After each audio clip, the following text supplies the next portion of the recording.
अस्सलाम वालेकुम dear students, कैसे हैं आप लोग? ठीक हैं।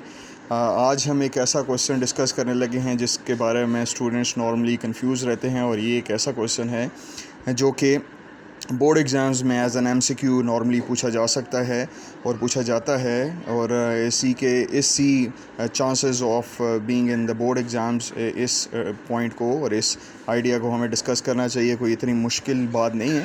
चेक करते हैं। जैसे क्वेश्चन है कि जी, या मतलब जिस चीज़ को आज हम डिस्कस करेंगे वो ये है कि हम number of significant figures different cases में कैसे चेक कर सकते हैं। हमारे पास सिर्फ याद रखें दो तरह की केसेस होते हैं। एक एडिशन सब्ट्रैक्शन का केस होता है, और इन दोनों को एक साथ लिखने का मकसद ये है कि ये दोनों के लिए एक ही रूल अप्लाई होता है। और इसी तरह दूसरा जो है आपके पास वो है मल्टीप्लिकेशन एंड डिवीजन के लिए। इन दोनों के लिए भी सेम रूल है।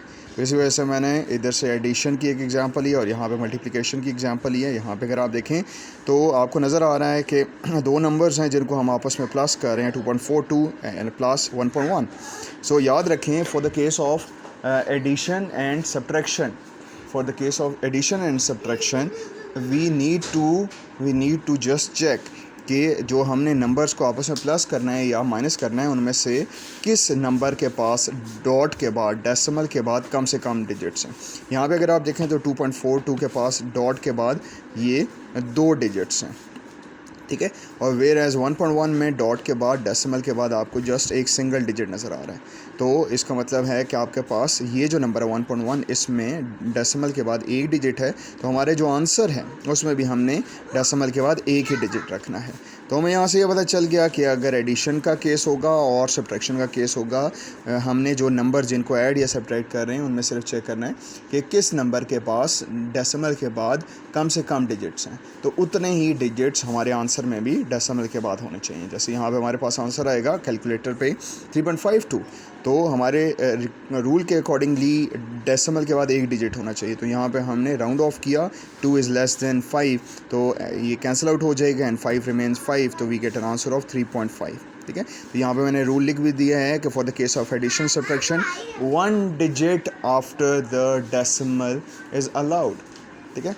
सब्ट्रैक्शन का केस होता है तब ये रूल था। हमने ओवरऑल सिग्निफिकेंट फिगर्स इसमें और इसमें नहीं देखने होते। हमने सिर्फ ये देखना है कि जिन नंबर्स को हम ऐड या सब्ट्रैक्ट कर रहे हैं उनमें किस वाले नंबर के पास डेसिमल के बाद कम से कम डिजिट्स हैं।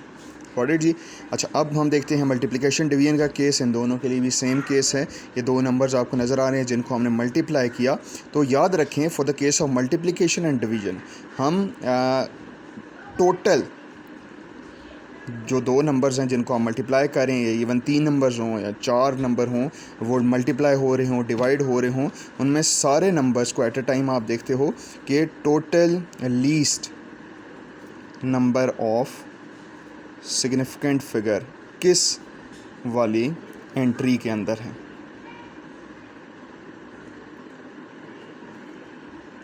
ठीक है। अच्छा, अब यहाँ पे अगर आप देखो तो यहाँ पे 742.37, तो इसके पास 6 सिग्निफिकेंट फिगर्स हैं, वेयर एज 13.367 के पास 5 सिग्निफिकेंट फिगर्स हैं। जब हमने कैलकुलेटर पे सॉल्व किया तो यहाँ पे 2 के बाद हमारे पास 0 एंड देन आगे कुछ डिजिट्स नज़र आ रहे थे, लेकिन हमें नज़र आया कि ये आफ्टर राउंडिंग ऑफ हमें पता चला कि क्योंकि रूल है मल्टीप्लिकेशन, इवन डिवीजन होता तब भी सेम रूल था, हमने टोटल में देखना था। इसके पास अगर हम देखते हैं टोटल में हमें 5 सिग्निफिकेंट फिगर्स नज़र आ रहे हैं, वेयर एज इसमें मुझे टोटल में 6 नज़र आ रहे हैं। तो मुझे कम से कम जो डिजिट्स हैं, सिग्निफिकेंट फिगर्स हैं, वो ही आंसर में लेके चलने हैं। तो यहाँ पे अगर आप देखें तो आपके आंसर में 1 2 3 4 5 आपको सिग्निफिकेंट फिगर्स नज़र आ रहे हैं, ठीक है। तो जो इसके डॉट के बाद, डेसिमल के बाद के जो डिजिट्स थे वो मैंने राउंड ऑफ के रूल से वो मैंने राउंड ऑफ कर लिया। तो मेरे आंसर के पास सिर्फ उतने ही नंबर ऑफ़ सिग्निफिकेंट फिगर्स हैं जितने मेरे जो नंबर जिनको मैंने मल्टीप्लाई किया उसमें से जिसके पास कम से कम थे। तो ये याद रखें, फॉर एडिशन एंड सब्ट्रैक्शन हम डेसिमल के बाद कम से कम वाले नंबर को चेक करके उसके अकॉर्डिंगली आंसर में डिजिट्स लेके आते हैं after the decimal. Whereas for multiplication and division हम टोटल सिग्निफिकेंट फिगर चेक करते हैं सारे नंबर्स में, जिसके पास कम हो उतने ही आंसर में सिग्निफिकेंट फिगर्स हम लेके आते हैं। तो यहाँ पे हमने डॉट के बाद के डिजिट्स काउंट नहीं किए, हमने total for multiplication and division total जिसके पास कम से कम सिग्निफिकेंट फिगर्स हैं उतने ही आंसर में होने चाहिए। आई होप सो ये पॉइंट आपको क्लियर हो गया होगा और आप इससे फ़ायदा उठाओगे। गुड लक जी।